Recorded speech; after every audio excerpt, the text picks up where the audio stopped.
Have you ever heard that a parent can be broke in the world, yet be the richest person in their child's soul? But if you break their dignity, you leave them bankrupt for life. This is a story about the inheritance you can't see. I once knew a man named Elias. He was a father with pockets emptier than a monk's wardrobe, but a spine carved from pure iron. He raised kids in a house where the roof leaked prayers and dinner was sometimes served with silence. But he made sure one thing never leaked: their sense of worth. He'd tell them, "We are not poor. We are temporarily underfunded." And somehow, they believed him. One day, his daughter asked, "Papa, should I go tell Aunt Miriam we need help?" Elias froze. It wasn't anger, it was fear. Not fear of hunger, but fear of inheritance. He knelt down like a monk preparing a sacred vow and whispered, "No child of mine will ever be trained to kneel before another human." The boy looked confused. The girl began to cry, and then Elias said the most powerful words a father could teach. When you bow to someone because of their money, you worship the God in them and insult the God within you. A holy silence filled the room.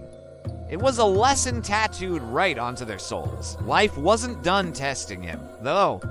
One evening, a neighbor mocked him, saying, "Your pride is bigger than your wallet." Elias replied with a calm that could stop a storm. "My dignity is the only inheritance my children can cash out before I die." He refused pity.